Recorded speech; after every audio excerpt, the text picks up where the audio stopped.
Olá, queridos amigos, sejam bem-vindos aqui ao nosso canal Fala Sério Pastor. Estamos felizes em receber você que nos acompanha, que compartilha o nosso vídeo. Você sabe que esse canal tem a proposta de responder assuntos teológicos, bíblicos, relacionados ao adventismo.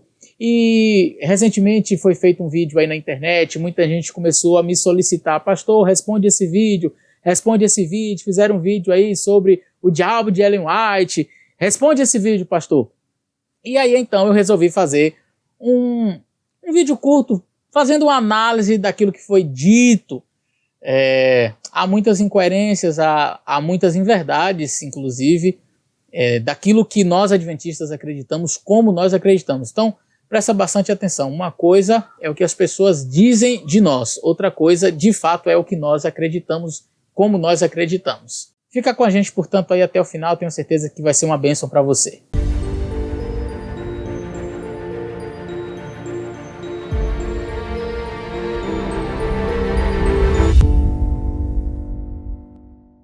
Antes de começar o meu vídeo, eu gostaria de falar uma coisa para você que me assiste, que talvez não é adventista, mas algo que é muito importante você saber. Veja, nunca forme a sua opinião acerca de alguém, acerca de uma literatura ou de uma denominação a partir do que outras pessoas disseram daquela denominação, daquela pessoa, daquela doutrina, enfim.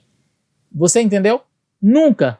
Se você forma opinião acerca de alguém, ou de um povo, ou de um livro, simplesmente pelo que falaram para você daquilo ali, você não está sendo como um bereano, que ouvia Paulo dizer, mas não, deixa eu checar para ver se as coisas realmente são assim.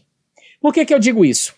Há muitas pessoas, por exemplo, que não estudam a Bíblia e não gostam da Bíblia e têm uma certa aversão à Bíblia porque essas pessoas foram para a internet e leram sites de críticos da Bíblia.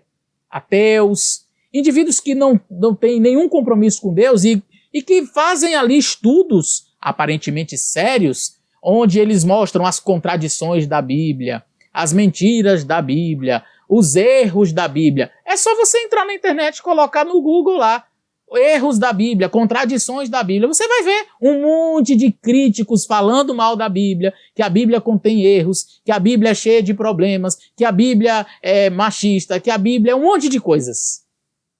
Se você formula a sua ideia, a sua opinião da Bíblia, pelo que os críticos da Bíblia falaram da Bíblia, você nunca vai ter uma compreensão exata da palavra de Deus. Se você formula a sua cosmovisão teológica baseada no que os inimigos da fé, os inimigos da palavra de Deus falaram acerca dela, você sempre vai ter uma visão distorcida da palavra de Deus. O mesmo se dá com vídeos por aí que circulam na internet criticando Ellen White e tal, e eu já conversei com pessoas, não, eu não acredito em Ellen White, porque ela fez falsa profecia, porque ela falou isso, porque ela falou aquilo, porque ela fez isso, fez aquilo. Aí eu pergunto, você já leu quantos livros de Ellen White? Não, nunca li nenhum. Ué, mas... Não, e nem vou ler. Então a gente percebe um nítido preconceito. Né? A pessoa ela nem dá para si mesma a oportunidade de ver o outro lado, de estudar, de dizer, não, eu cheguei a esta conclusão baseado no que eu li. Propósito, tem um vídeo fantástico, eu vou deixar no link da descrição e vou deixar no final desse vídeo aqui, você já pode ir direto para ele, um evangélico que leu Ellen White. Impressionante o resultado. Você precisa assistir esse vídeo.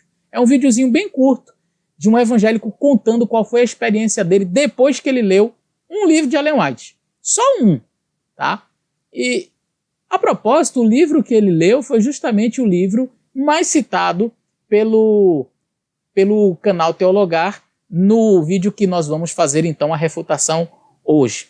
Então, dito isto, vamos à análise do vídeo do pastor lá do canal Teologar, tá bom? Uma coisa que algumas pessoas sempre criticam e que nós explicamos, mas parece que alguns simplesmente não querem entender ou não conseguem entender, é acerca de dois conceitos básicos, canonicidade e inspiração. Há uma confusão grande entre estes dois conceitos. Nós, adventistas do sétimo dia, não acreditamos, porque não há base bíblica para isso, não acreditamos em graus de inspiração. Mas entenda, meu querido que me assiste, grau de inspiração é uma coisa, canonicidade é outra coisa completamente diferente. Então eu vou explicar novamente para que você entenda, espero que eu me faça compreender desta vez. Eu já expliquei isso aqui no canal, mas vou explicar novamente. Vamos colocar do lado de cá Isaías, Jeremias, Daniel.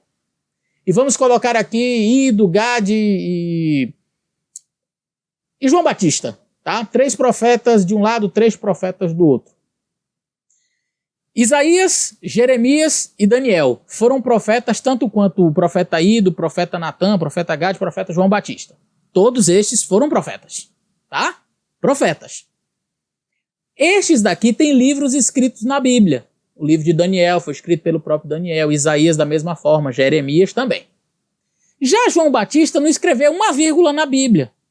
Natan e Ido, Gade também não escreveram nada na Bíblia, não existe um livro deles. São profetas tanto quanto os de cá, mas eles não têm livros escritos na Bíblia. Estes são profetas canônicos e estes são profetas não canônicos.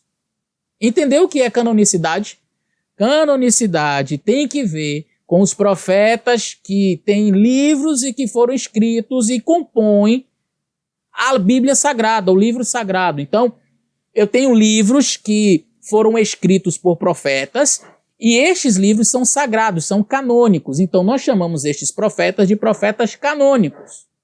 Mas existem outros profetas que não são canônicos? Existem. Elias, Eliseu, João Batista, Natan, Gade, Ido, todos aqueles da escola dos profetas lá, que Eliseu fez lá uma escola para profetas, nenhum deles tem livro escrito na Bíblia. Agora vamos falar de inspiração.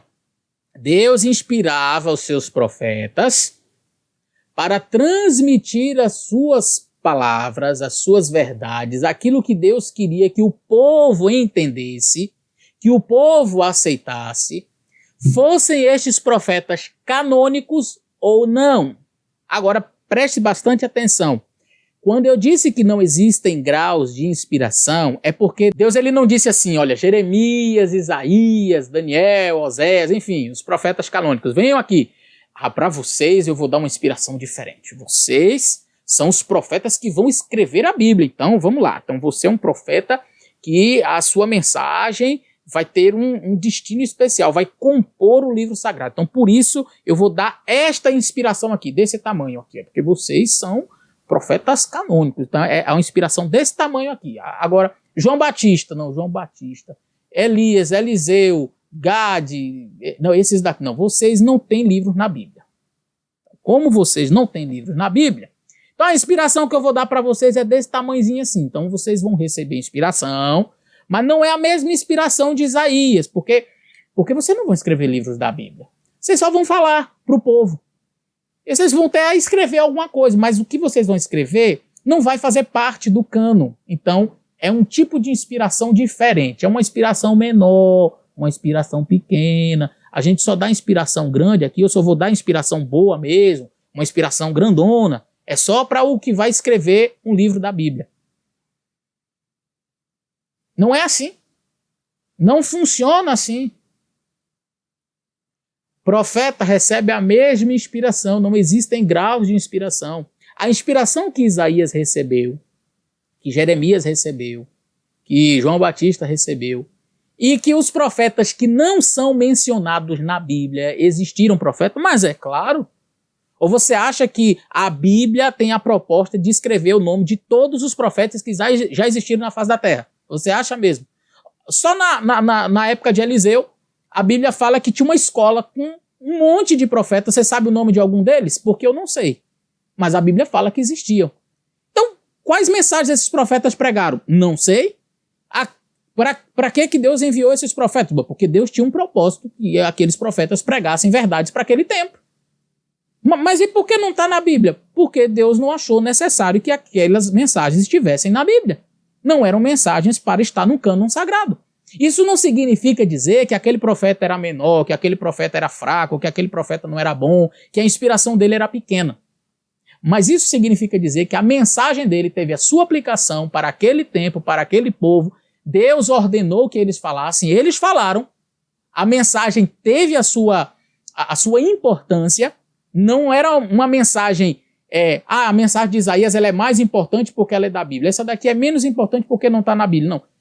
Profeta, quando fala, é a voz de Deus falando, Deus dando a sua mensagem através do seu profeta. Ponto final. Seja essa mensagem canônica ou não canônica.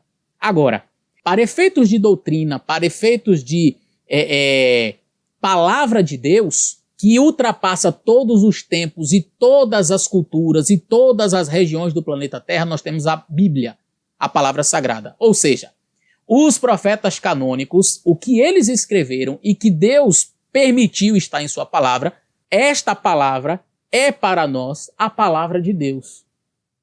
A Bíblia Sagrada, ponto. Nós não menorizamos os demais profetas, nós não minimizamos a ação deles, a influência deles e o trabalho que eles realizaram. Ficou claro isso? Então veja, Ellen White, ela foi uma profetisa do Senhor? Nós acreditamos que sim. E como profetisa de Deus, não existem graus de inspiração, ou seja, Ellen White, eu vou inspirar você só desse tamanhozinho aqui, agora Isaías e os outros eu vou inspirar desse tamanhão aqui. É a mesma coisa, segue o mesmo exemplo que eu já dei. Ah, pastor, mas se ela tem então a mesma inspiração, então ela está no mesmo patamar que a Bíblia. Não. Porque Gade, Ido, o profeta Eliseu, eles também deram mensagens inspiradas, os seus escritos não foram colocados, não foram anexados na Bíblia, não fizeram parte do cano, não compõem o cano sagrado, mas não quer dizer que a inspiração deles foi menor. Então não confunda canonicidade com inspiração. Porque algumas pessoas pensam assim, bom, se Ellen White teve a mesma inspiração dos profetas, logo tudo que ela escreveu está em pé de igualdade com a Bíblia. Então os adventistas têm uma segunda Bíblia. Não. Tanto que o profeta João Batista, quando veio, pregou do reino de Deus, falou do reino de Deus, e já existia todo o cânon do Antigo Testamento formado. Já existiam todos os livros do Antigo Testamento. Então, para que um profeta? Para quê? E aí eu já aproveito para fazer aqui algumas considerações sobre esta pergunta, não é? Alguns dizem assim, para que uma luz menor para guiar a uma luz maior? Ora, muito interessante essa pergunta, não é? Para que uma voz menor se já tinha uma voz maior, que era a própria Bíblia, e eu digo Bíblia aqui no contexto de Antigo Testamento, que era a Bíblia que os judeus tinham naquela época. O que João Batista tinha como palavra de Deus? Era o Antigo Testamento. Então, vamos aqui trazer uma ilustração, só para a gente poder entender. Imagine que João Batista ele foi criticado, que ele foi rejeitado, inclusive, por muitos líderes judeus. E quem sabe, quando alguém perguntou para ele, você é o Cristo, você é isso, você é um profeta? Ele diz, eu sou apenas uma voz, clamando no deserto. Aí eu fico imaginando alguém argumentando, mas para quê? Uma voz menor, se nós já temos a voz maior, que são os escritos e os profetas do Antigo Testamento. Para quê? Percebe? Para que a gente quer uma luz menor se a gente já tem a luz maior? Ora, eu vou explicar por quê. Os judeus, eles tinham o Antigo Testamento? Tinham todos os 39 livros do Antigo Testamento. Tinha nestes livros profecias acerca do Messias? Tinha profecias em Isaías, tinha profecias em Zacarias, praticamente o cânon do Antigo Testamento todo falava do Messias, mas eu digo assim de maneira mais específica, até o tempo em que o Messias viria já estava pré-determinado lá no livro de Daniel, capítulo 9, verso 24 até o verso 27, quando falava que o Messias, do ungido que viria, profecia das 70 semanas, dizia claramente. Para que então um profeta? Para repetir tudo que está na Bíblia? Já me questionaram isso. Para que uma profetisa? Mas ela vai falar tudo que está na Bíblia, eu fico só com a Bíblia. Para que um tal de João Batista, com uma voz menor para guiar a voz maior, se ele já tinha todo o Antigo Testamento, se ele já tinha todas as profecias, se ele já tinha tudo certinho? No judaísmo existia saduceus que não acreditavam na ressurreição, fariseus que inventaram meio mundo de leis e regras que Deus nunca havia solicitado, mas eles tinham que se santificar. Existiam os essênios fazendo batismos, e o próprio João também fez batismo. A propósito, respondendo um questionamento levantado aí pelo canal Teologar, veja, alguns dizem assim, ele disse o seguinte, olha, qualquer detalhe que Ellen White falou, então isso é um acréscimo à Bíblia, então não pode, porque ela tem que falar, repetir tudo que está na Bíblia. Provavelmente alguém deve ter questionado João Batista na época quando ele começou a batizar, não é? Onde é que está no Antigo Testamento? Mostra um texto do Antigo Testamento, profeta, onde manda batizar. Mostra aí Moisés batizando, mostra aí Elias batizando, mostra Eliseu batizando, mostra Isaías batizando, Daniel batizando. Não existe batismo. Esse negócio, isso aí é acréscimo. Essa ideia, arrependei-vos e convertei-vos, ia lá e ficar batizando o povo. Isso aí é um acréscimo. Não estava no Antigo Testamento. É uma prática que nós cristãos temos hoje, baseada no Novo Testamento, mas eu estou apenas querendo que você reflita. Na época de João Batista, poderia ter sido feito esse questionamento. Ué, você está pedindo para o povo batizar, mas me prova na Bíblia onde é que tem. Me prova aqui na Torá onde é que tem batismo. Então você vê que é um profeta que está acrescentando coisas que não existiam. É só a nível de comparação, tá? Só para você ir percebendo que o profeta, quando ele é levantado por Deus, ele vem justamente para não ampliar a Bíblia, não ser um compêndio da Bíblia, não trazer uma nova Bíblia, mas para trazer conceitos e para trazer ideias e para esclarecer coisas que estão na Bíblia, na palavra de Deus, e também verdades para aquele tempo presente. A verdade naquele tempo de João Batista era: se batize. Ah, mas eu não encontrei isso em outro lugar. Bom, mas ele estava, o profeta de Deus naquele momento estava dizendo para que fosse batizado. A verdade lá no tempo de Noé era: entre na arca. Ah, mas eu não encontrei nada escrito. Entre na arca, meu querido, senão você vai morrer. A verdade daquele tempo, a verdade presente era aquela. Tá? Mas voltando na linha de raciocínio que eu estava falando. Na época de Jesus, o judaísmo então estava esfacelado em várias doutrinas, ideias, escolas de Hillel, Shammai, um monte de... cada um com a sua própria verdade. Foi necessário então Deus levantar um profeta para dizer: olha, o caminho é esse aqui. Eu vim para preparar o caminho para o Messias, para dizer a vocês que vocês têm que se converter, que as profecias estão se cumprindo, e isso daqui é a verdade. É claro, a Bíblia ela não traz tudo o que João Batista pregou. A Bíblia faz um resumo da mensagem de João Batista, isso é um fato. E você seria muito ingênuo de acreditar que todo o trabalho de João Batista, todo o discurso de João Batista está registrado ali em um capítulo ou dois dos evangelhos. João Batista teve um ministério extenso, amplo, antes da vinda do Messias, preparando o caminho para ele. Quando Cristo chegou, ele sai de cena. Mas até ele sair de cena, o que ele pregou, o que ele falou, quantas coisas ele mencionou, claro, nenhuma delas contradizendo a Bíblia, porque nenhum profeta pode fazer isso, contradizer aquilo que está na palavra de Deus. Mas existiam então muitas ideias na época, e hoje não é diferente. Vamos aos exemplos?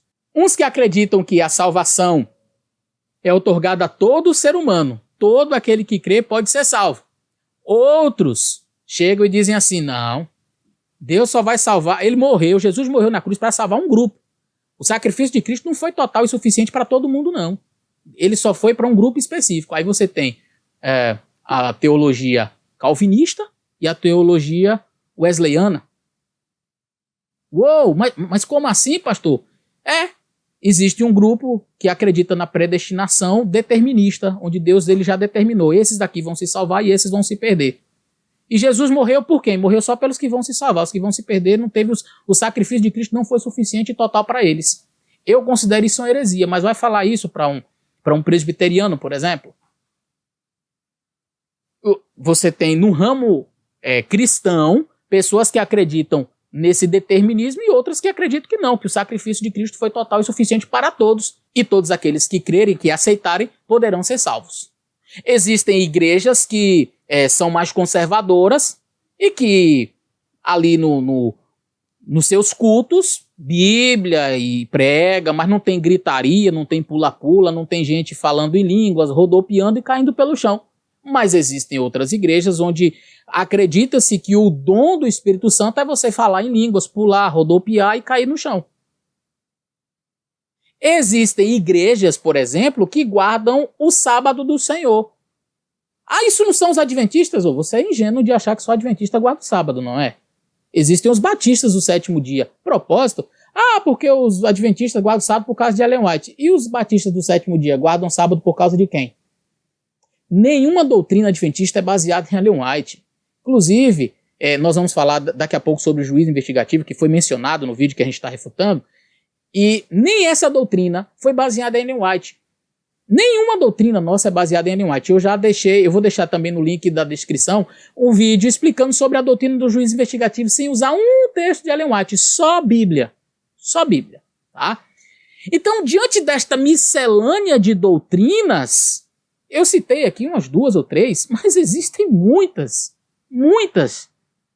Era necessário que Deus trouxesse um profeta, uma profetisa para guiar o povo, para dizer, olha, o caminho é esse aqui. O profeta, a função dele é fazer com que as pessoas voltem-se para a Bíblia e entendam a Bíblia plenamente. Pastor, então quando ela fala alguma coisa ali que não está necessariamente na Bíblia, esses detalhes que ela menciona, Satanás passando pelo céu e conversa com o anjo, é conduzido à presença de Cristo, Cristo chora ante o infortúnio de Satanás, mas diz que o céu não poderia ser colocado em perigo. Mas isso eu não encontrei na Bíblia. Ora, se o profeta vem para repetir tudo o que está escrito, não era necessário um profeta. Se João Batista viesse para dizer, recitar, eu vou ler aqui para vocês Daniel. Então aqui o Messias viria na data tal, assim. Vou ler aqui Isaías agora. Não era necessário um profeta. Ele veio justamente para levar o povo para a Bíblia, mas trazer uma mensagem para aquele tempo. O que Eliseu, o que Elias, o que Gade, o que os vários profetas da escola de profetas de Eliseu falaram, você não vai encontrar registrado na Bíblia. São acréscimos da Bíblia?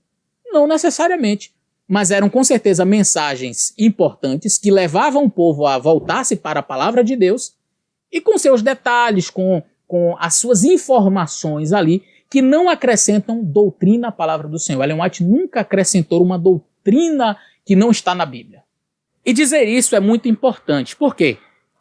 Porque se você vai em algum ramo evangélico, você vai encontrar, por exemplo, a teologia luterana. Existe teologia luterana. Se você vai em uma outra denominação, existe a teologia calvinista. Existe uma teologia chamada teologia calvinista. Venha na igreja adventista, você não vai encontrar a teologia whiteana. Por quê? Porque nós não fazemos teologia baseada em Ellen White, tá? A nossa teologia é baseada na Bíblia. Nós não seguimos teologia calvinista, nós não seguimos teologia luterana, nós não seguimos teologia whiteana, nem existe. Eu acho muito interessante que nos acusam de termos doutrinas baseadas em Ellen White, mas nós nunca fizemos uma teologia baseada nela. Em outros lugares você encontra teologia luterana, teologia calvinista, teologia wesleyana, mas você não encontra teologia whiteana. Não existe. Nós adventistas nunca fizemos uma teologia baseada em Ellen White. Vamos à outra parte então do texto. Espero que essa parte de canonicidade e inspiração tenha ficado claro para você. Na sequência então, o pastor ele vai colocar alguns textos do livro História da Redenção, O Grande Conflito e alguns outros livros, onde Ellen White faz descrições do inimigo, né, de Lúcifer, da sua queda, mostrando como foi lá no céu. Nós temos relatos assim extremamente reduzidos na palavra de Deus, que Lúcifer lá no céu ele quis ser como Deus e ele caiu, mas nós não temos maiores assim detalhes. Ellen White ela não vai ser uma escritora para dizer assim, gente, você tem a Bíblia aqui, agora bota aqui anexo, Ellen White, aqui agora vocês têm o anexo para você... Não. Ellen White, ela é uma profetisa do Senhor, que quando você vai estudar, e você pega o texto de Isaías, você lê, ele caiu do céu. Aí eu pego o livro de Ezequiel, poxa, engraçado, aqui fala sobre o rei de Tiro, mas com uma ideia também aqui de Satanás, né, como foi a queda dele. Aí eu vou para Ellen White. Quando eu chego em Ellen White, eu digo, puxa vida, interessante. Então ela fornece detalhes de como foi que isso aconteceu. Ah, pastor, mas isso daí não é um problema? Não, ela não está criando nenhuma doutrina. Foi revelado a ela como foram detalhes do que aconteceu lá no céu. E o pastor mencionou um texto que ele fez uma interpretação que eu não entendi muito bem onde ele quis chegar, porque não foi o que eu li. Eu vou ler com vocês o texto e a gente vai ver realmente como seria uma interpretação mais coerente. Então o texto de Ellen White diz assim: Deus, em sua grande misericórdia, suportou longamente a Satanás. Este não foi imediatamente degradado de sua posição elevada, quando a princípio condescendeu com o espírito de descontentamento, nem mesmo quando começou a apresentar suas falsas pretensões diante dos anjos fiéis. Muito tempo foi ele conservado no céu. Reiteradas vezes lhe foi oferecido perdão, sob a condição de que se arrependesse e submetesse. O pastor leu esse texto e ele entendeu que Ellen White estava dizendo que Satanás não saiu da sua posição imediatamente, mas ele foi caindo, tipo gerente, supervisor, atendente da loja, tal, até chegar cá embaixo. Mas o texto não disse isso. O texto diz: este não foi imediatamente degradado de sua posição. Ou seja, o que o texto está falando? Satanás não saiu da posição de anjo querubim e foi expulso do céu. Imediatamente Deus não tirou ele e disse: agora você vai expulso do céu. O que o texto diz é que Satanás não foi degradado de sua posição imediatamente. Em nenhum momento fala que ele foi caindo até ser expulso. Em nenhum momento o texto diz isso. O texto diz que ele não saiu de sua posição, ele não foi degradado imediatamente da sua posição e expulso do céu. Não quer dizer que entre o ser degradado e expulso do céu tenha que ter os passos e... Não. O texto em nenhum momento forneceu esse tipo de ideia. Ela está simplesmente informando que Satanás, ao ele começar os seus pensamentos pecaminosos, Deus não imediatamente, na mesma hora, diz: Satanás, desça, Lúcifer, venha, vou expulsar você do céu. Não. Como Deus faz com todo pecador, Deus ele tentou resgatar, tentou ajudar, mas Satanás foi fechando, Lúcifer ali foi fechando seu coração, a ponto de não ser mais possível a estada dele ali no céu. E aí foi expulso, conforme diz o livro de Apocalipse, o grande dragão. Ele foi expulso e arrastou a terça parte das estrelas do céu, que nós entendemos pela profecia ser os próprios anjos. Ele desceu do céu, arrastando a terça parte dos anjos com ele. Mas no texto não sugere que ele estava numa posição, caiu para outra, e caiu para outra, e caiu para outra. Uma outra coisa que é mencionada no vídeo é acerca dos mundos, porque Ellen White cita mundos não caídos. Está vendo que isso é um acréscimo à Bíblia? Em nenhum lugar da Bíblia diz que tem mundos não caídos. Bom, em nenhum lugar da Bíblia realmente nós encontramos o versículo assim, olha, existem mundos não caídos, pessoas que foram criadas. Não. Sabemos que o universo tem bilhões, trilhões de estrelas dispostas nas milhões de galáxias e que existem trilhões e trilhões de planetas.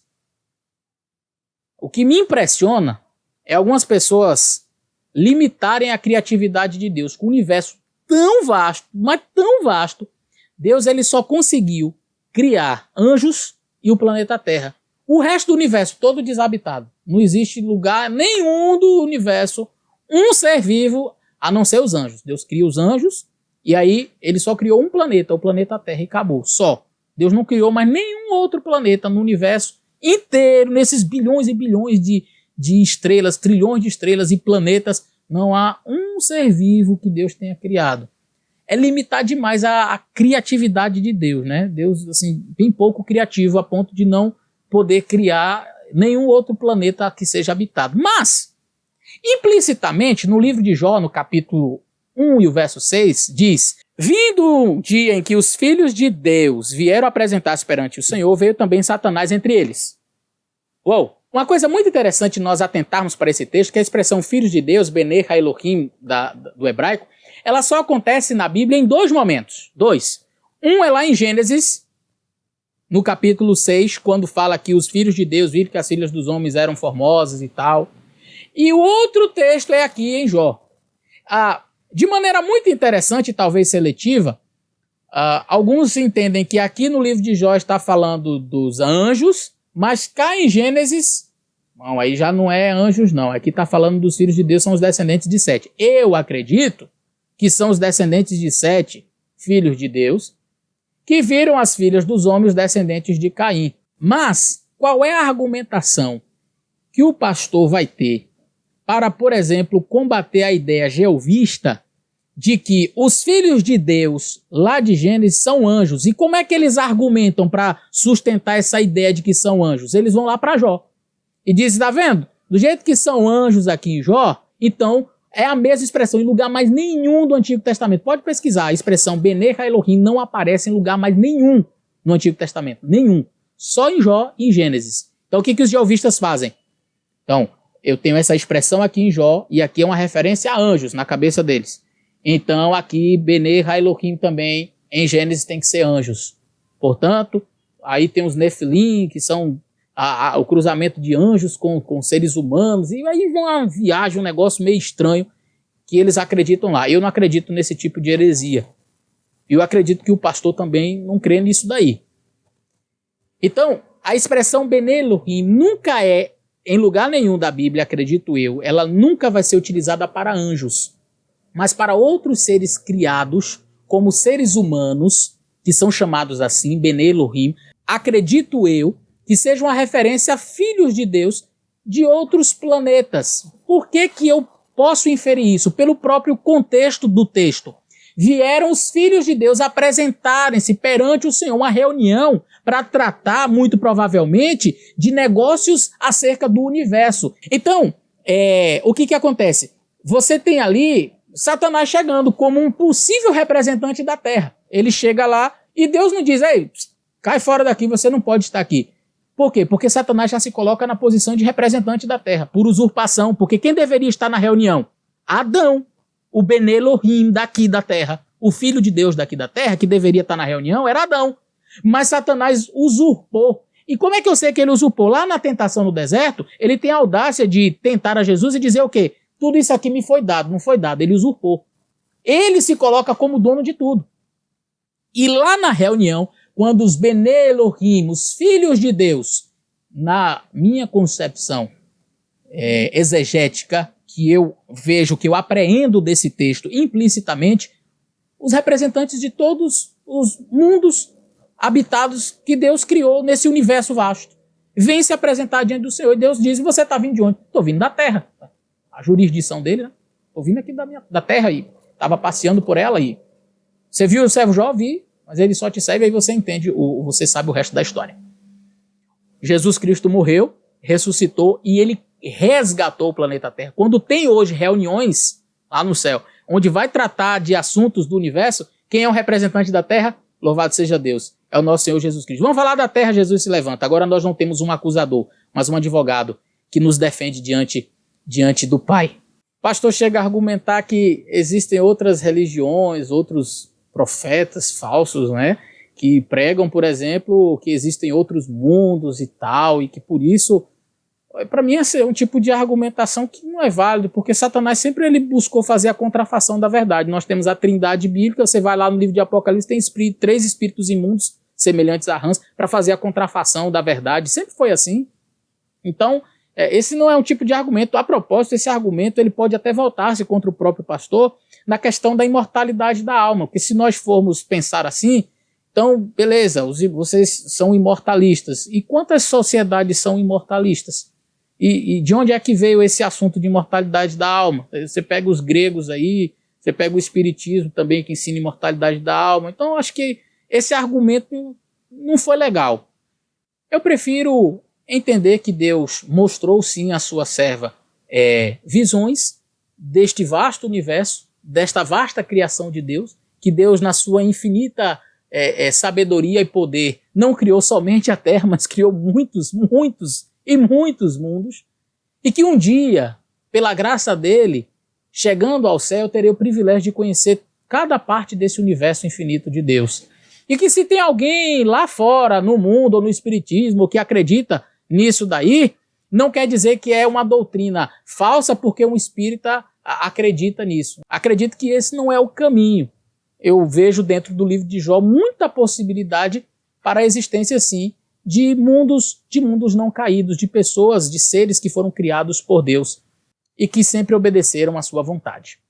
Os demais textos que o pastor vai citando, para mim, como eu já expliquei, não são acréscimos doutrinários, não são coisas que acrescentou aqui, isso aqui agora é uma doutrina nova. Não existe a doutrina da serpente que comeu o fruto antes de Eva. Puxa, os adventistas têm uma doutrina que fala sobre a serpente que comeu o fruto antes de Eva. Não existe essa doutrina. Agora, a Bíblia fala que Adão e Eva, eles comeram do fruto, pecaram, acabou. Você tem toda a trajetória de Adão, a sua criação e até a queda em um capítulo 2, no terceiro já tem a queda. Então quando Ellen White recebe as visões de Deus, ela detalha aquilo que está na palavra do Senhor. Ela diz, olha, aconteceu assim, assim. Ah, mas a serpente tinha asas. Poxa vida, então isso daí é um acréscimo à palavra de Deus. A Bíblia chega e diz que Deus dá uma maldição para a serpente. Agora você vai rastejar. Bom, então ela não rastejava. Como é que ela não rastejava? Então como é que ela andava? Ela fazia o quê? Aí você mencionou que teve um calango lá em uma determinada novela aí que botou um lagarto. Eu prefiro acreditar na visão que Deus deu à sua serva. Ele foi e mostrou, ela não rastejava antes porque ela voava. Ah, mas isso aí não é um acréscimo, isso aí não vai... Não é uma doutrina. E se eu não acreditar nisso, então eu vou para o inferno? Não, você não vai para o inferno por causa disso. Se você pegar única e exclusivamente a palavra de Deus e estudar, ela é suficiente para a sua salvação. Suficiente para a sua salvação. Agora, como eu mencionei, do mesmo jeito que Deus levantou profetas em todo o período da história, porque a Bíblia diz que sem profecia o povo se corrompe, e a Bíblia também fala que haveria profetas até no final da história da Terra, a Bíblia diz isso, que é um dos dons da igreja, é o dom da profecia, está lá, Paulo fala sobre isso, ele deu uns para apóstolos, uns para profetas. Então, existe a profecia? Sim, nós acreditamos. E é limitado, Ellen White, nenhum adventista diz isso, que Deus limitou a profecia somente para uma pessoa e acabou. Agora, nós pesamos as evidências, não é qualquer um chegando, eu sou profeta, e a gente já, não, venha meu filho, você é um profeta. Como eu vejo em muitos lugares por aí, que criticam os adventistas de terem Ellen White, mas quando a gente vai no culto, eu já vi gente levantar lá, eu tenho uma profecia, Deus me revelou que você fez isso. Pessoas sempre para falar mal, para botar para baixo, eu fico assim, que estranho esse tipo de profecia, não é? Então nós não acreditamos assim, nós pesamos as evidências. Ellen White escreveu coisas à frente do tempo dela que cientistas hoje, minha esposa está fazendo mestrado em nutrição pela Universidade da Espanha, e ela tem lido e descoberto coisas recentes da medicina e da ciência, e ela diz, mas Ellen White disse isso aqui há mais de 100 anos. Eu vou dar só um exemplo para você, só um exemplo aqui rápido que me veio à mente, depois eu vou fazer um vídeo com ela só sobre isso, mas Ellen White chega a dizer assim, olha, quando vocês forem conservar os alimentos, guardem sempre em vasilhas de vidro, nunca em lata. Mas isso naquela época, ninguém sabia por quê, mas por quê? Pergunta a qualquer cientista, pergunta a qualquer pessoa que é mais saudável, não vou entrar aqui no mérito da questão do meio ambiente, tá? Estou só ponderando com você qual é melhor. Pergunta a qualquer pessoa que estuda qual é o melhor ambiente para se guardar, em vidro ou em uma lata. Agora, quem disse isso a ela? Eu digo para você que não acredita em Ellen White, leia Ellen White. Pega o livro Conselho sobre Regime Alimentar, Conselho sobre Saúde, Ciência do Bom Viver. Leia este livro. Depois pegue as mais recentes descobertas da medicina em relação à alimentação e outras coisas mais. Aí você vai dizer assim, caramba, até a questão do horário de repouso a mulher fala quanto você deve repousar, sobre a água, sobre o sal. Coisas que na época dela, tá com febre, pratica sangria, fura para sair o sangue, que é porque tem sangue demais no corpo. E ela, na época, já dizia, não é assim. Ellen White fala sobre as correntes elétricas no cérebro. E aí a turma ria, mas corrente elétrica no cérebro? Pelo amor de Deus, que mulher maluca, isso aí é doida. Aí a ciência vai avançando. Eita, tem a sinapse dos neurônios, correntes elétricas. Alguém já tinha falado isso. Ellen White já tinha falado isso. As pessoas simplesmente... A ciência moderna parece que quanto mais descobre as coisas, mais elas vão... descobrindo coisas que a própria Ellen White já tinha mencionado há anos antes, não é? Continuando, o pastor chegou a citar Deuteronômio para solidificar a ideia de que não devemos acrescentar nada à Bíblia. Eu gostei desse texto, Deuteronômio capítulo 4, verso 2, diz assim: nada acrescentarás às palavras que vos mando, nem diminuireis nada dela, para que guardeis os meus mandamentos, os mandamentos do Senhor vosso Deus, que eu vos mando. Parece que a parte importante do verso é só a parte de não acrescentar nada. Mas a parte de para que guardeis os mandamentos do Senhor vosso Deus, que eu vos mando. Bom, pergunta ao pastor lá que fez o vídeo, que citou esse texto, se ele guarda os mandamentos do Senhor. Ele pode até dizer que guarda, menos um. Vamos guardar todos os mandamentos do Senhor, só não precisa guardar o sábado. Agora, quando Moisés disse estas palavras aqui, será que os mandamentos do Senhor aqui incluíam o sábado? Eu não estou querendo dizer que a expressão nada acrescentareis à palavra que vos mando não seja importante. Ela é importante, mas tirar esse texto aqui do contexto dele para dizer que o que Ellen White fez em explicar coisas a mais na Bíblia, coisas que não estão tão explícitas na Bíblia, isso é acréscimo à Bíblia, isso é tirar o texto do contexto. O texto não está falando disso. Mas se você gostou do texto e acha que esse é um texto que pode ser aplicável a isso, então deveria também considerar a última parte, onde diz que deve guardar os mandamentos, e dentro do contexto que Moisés falou, e aqui incluía o sábado. Agora, eu entendo que esse texto não fere em nenhum momento o que nós temos escrito de Ellen White, como não fere nenhuma das mensagens de João Batista que não existiam no Antigo Testamento.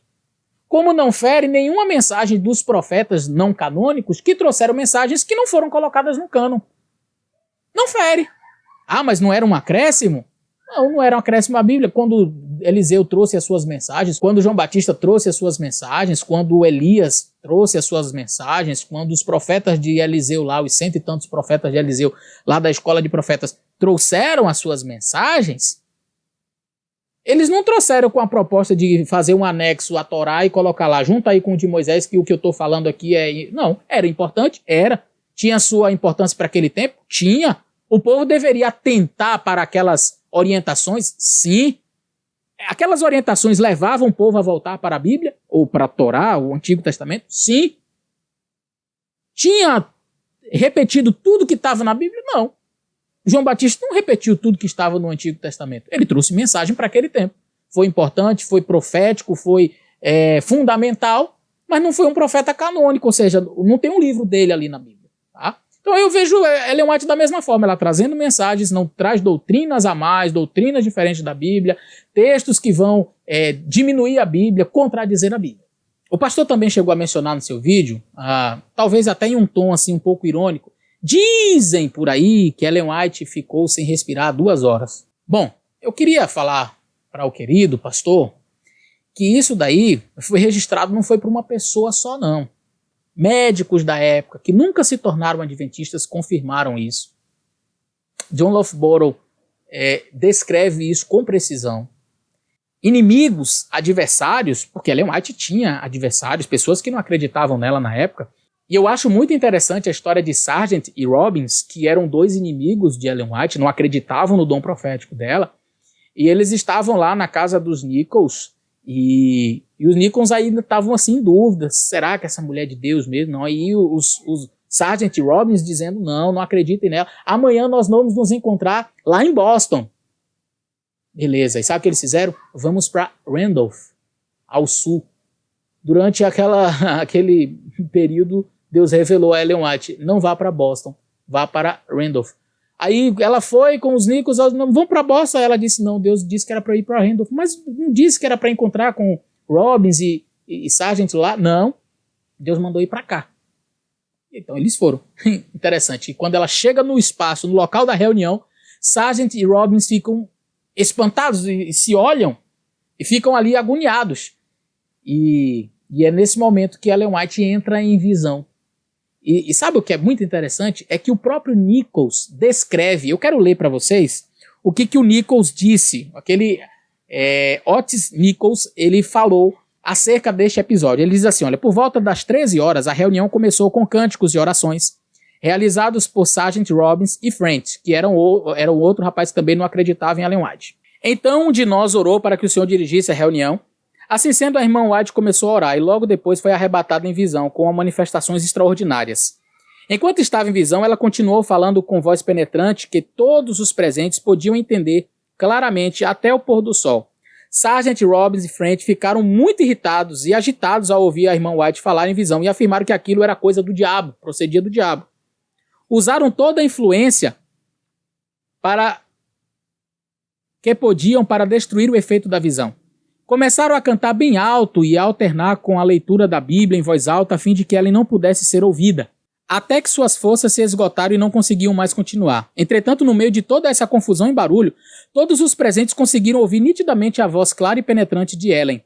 A oposição desses homens continuou enquanto puderam falar e cantar, apesar de alguns de seus próprios amigos o repreenderem e pedirem para que parassem. Mas, disse Robbins, vocês estão se inclinando perante um ídolo, estão adorando um bezerro de ouro. Então ele tinha realmente muita raiva da Sra. White. O Sr. Tyre, que foi o local, a casa onde aconteceu esse episódio, que era o dono da casa, não estava plenamente convencido de que a visão de Ellen White era do diabo, como Robbins dizia. De alguma maneira ele gostaria que isso lhe fosse provado. E aí eu vou contar o resto do texto. O Sr. Tyre diz, olha, vamos colocar então uma Bíblia na mão dela, porque dizem que quando a pessoa está possuída, ela vai rejeitar a palavra de Deus, e Ellen White segurou a Bíblia, uma Bíblia assim bem grande, grossa, ela segurou lá em cima assim, olha, e ficou por um bom tempo segurando aquela Bíblia, segurando aquela Bíblia, e ela começou a falar das passagens, e ela colocava o dedo e as pessoas iam lá para conferir, e realmente o que ela estava dizendo estava exatamente na passagem, só que ela estava com os olhos voltados para cima. Sabe o que eu acho bem impressionante? É que o Robbins, o Sargent, que estavam lá, nunca, eles não acreditavam que era de Deus, eles rejeitaram aquilo ali, mas eles nunca disseram que aquilo não aconteceu.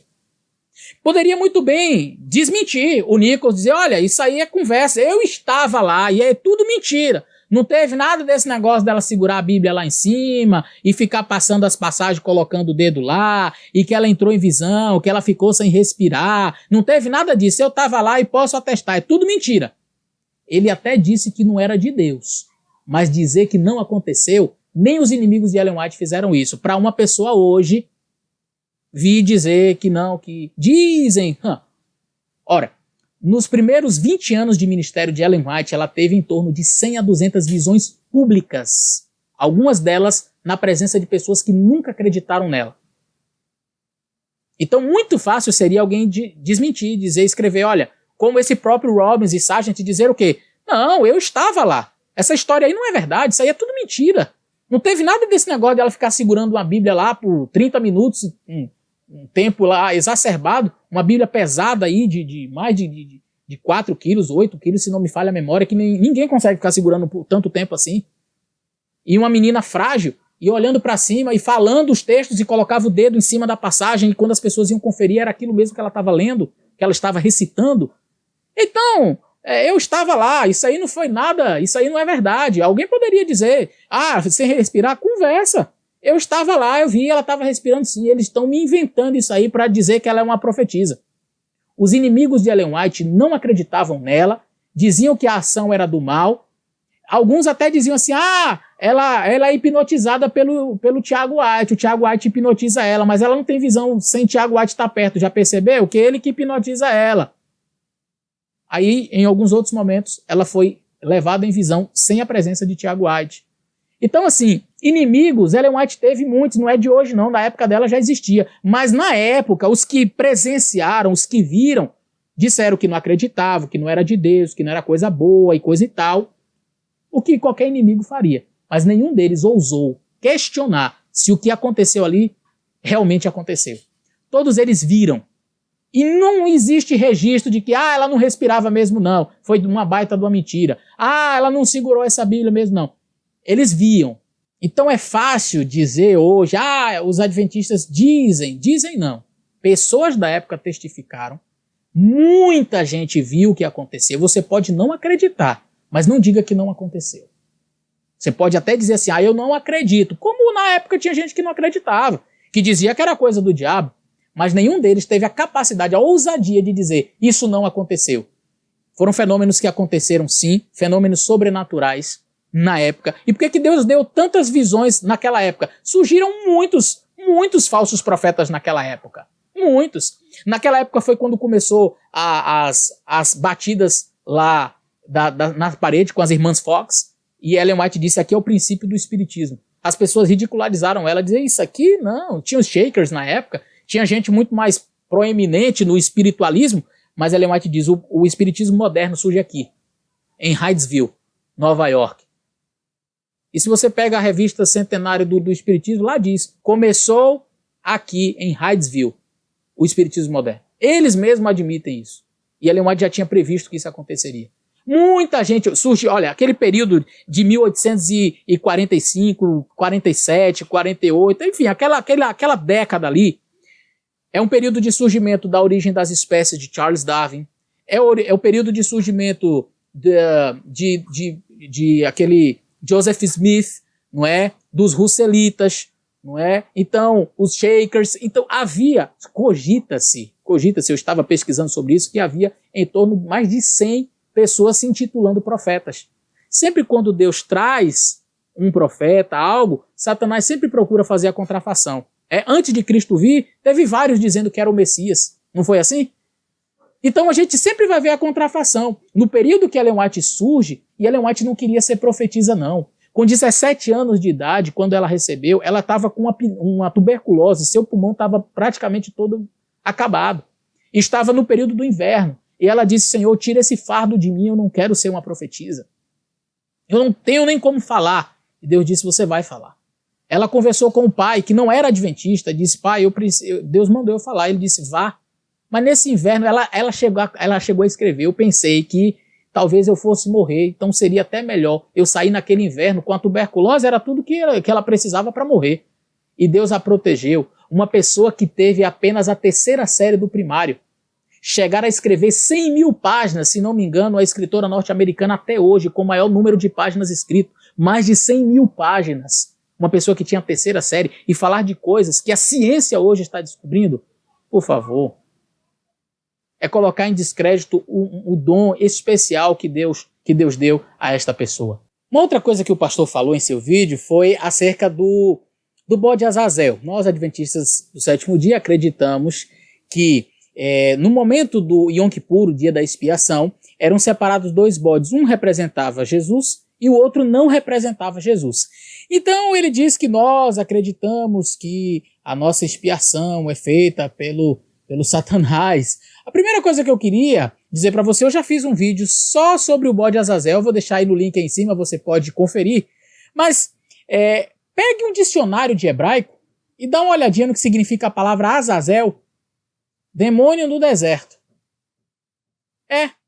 E por que nós adventistas não acreditamos que o bode Azazel seja uma referência a Jesus? Primeiro, você precisa responder uma pergunta bem simples. Existe remissão de pecado sem derramamento de sangue? Se você disser para mim que existe remissão de pecado sem derramamento de sangue, ok. Eu vou te provar na Bíblia que não existe, porque a Bíblia diz sem derramamento de sangue não há remissão de pecado. E o bode Azazel, ele não derramava sangue, não era morto dessa forma, não era degolado. Então, quando em Levítico capítulo 16 diz que eram trazidos 2 bodes para expiação, logo na parte inicial fala, e eram trazidos ali 2 bodes para expiação. Tá vendo, pastor? E os 2 bodes serviam para expiação. Não, o texto fala assim, por quê? Porque até então não tinha sido lançado sorte.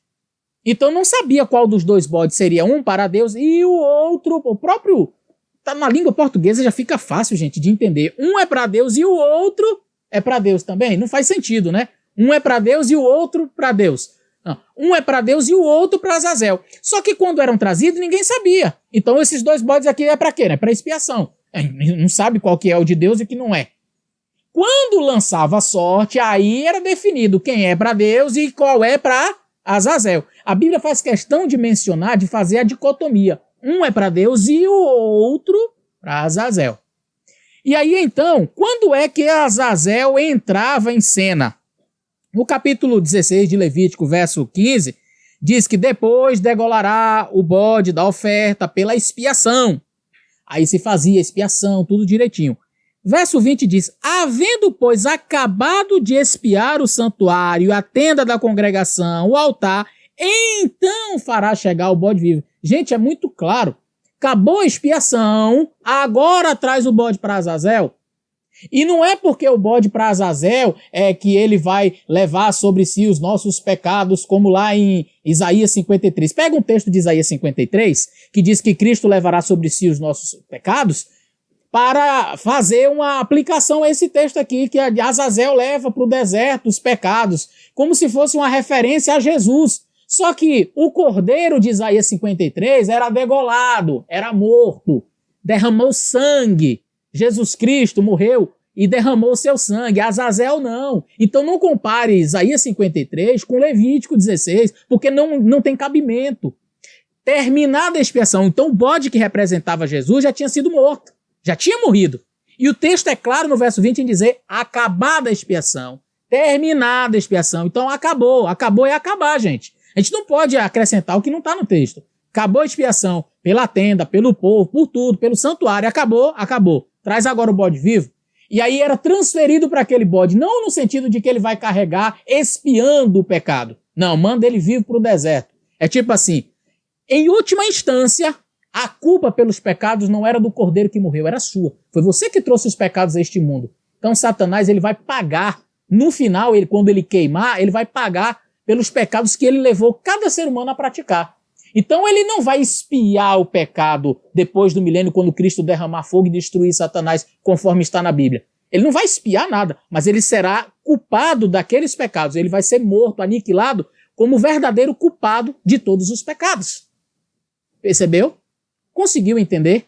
Então, o bode que representava Azazel, ou seja, Satanás, ele não era morto com o seu sangue derramado. Não compare Isaías 53, portanto, com Levítico 16. Porque o bode que representava Jesus, em Levítico 16, era morto. Este sim pode ser comparado com Isaías 53. O outro bode só entra em cena depois que termina a expiação. Acabada a expiação, aí chega o bode que vai representar Satanás e todos os pecados, em última instância, é como se estivesse dizendo assim, agora, leva esses pecados. Você é o culpado de todos eles. E você vai pagar por isso. E Satanás vai pagar, ele vai morrer, não expiando, porque a expiação já tinha terminado, já tinha sido feita por Cristo na cruz, pelo cordeiro, pelo bode que tinha sido morto. Satanás vai levar para o deserto, como o verdadeiro culpado dos pecados da humanidade, mas não expiando. Eu explico melhor no outro vídeo, você pode assistir aí sobre o Azazel. Felizmente as pessoas parecem não entender a Bíblia, não pesquisam, a própria língua hebraica já dá conta de explicar. Azazel, um demônio do deserto, mas querem transformar Azazel em Jesus. E dizem que somos nós adventistas que colocamos a nossa salvação em Satanás. Vai entender? O pastor fala demais algumas coisas, ele chega até a mencionar que Ellen White diz que quando Satanás vai de uma parte para outra no universo, deixa um rastro de luz. Eu não sei onde o pastor leu isso, mas são mais de 100 mil páginas, não posso dizer que eu já li tudo. Acredito que ninguém nunca leu tudo que Ellen White já escreveu. Mas fica aí a dica, pastor, coloca esse texto depois, passa pra gente, que texto é esse onde Ellen White diz? Eu me lembro de Jesus falando, eu vi Satanás cair no céu como um relâmpago. O relâmpago deixa um rastro de luz lá, né? Um relâmpago é uma luz no céu, né? Mas Ellen White eu não lembro de ter visto esse texto, eu já li muita coisa dela, mas não lembro de ter lido esse texto. Se você puder depois, traga para nós esse texto onde Ellen White diz que Satanás, quando sai de um lugar para outro, ele deixa um rastro de luz. Queridos, deixa eu dizer uma coisa para vocês. Inimigos sempre existirão. Não faça juízos de valor se você não conhece Ellen White. Não fale de Ellen White se você não leu Ellen White. Não acredite no que as pessoas dizem de Ellen White. Busque por você. Eu queria que você ficasse com o vídeo deste jovem evangélico que ouviu muita gente dizendo Ellen White é uma falsa profetisa, a igreja adventista é uma seita. Ele diz, deixa eu pegar para ler então. Deixa eu pegar para ler Ellen White. E quando ele pegou o livro História da Redenção e foi ler, veja a reação desse jovem. Fica com esse vídeo aí no final. Que Deus possa te abençoar. Um grande abraço e até o nosso próximo vídeo.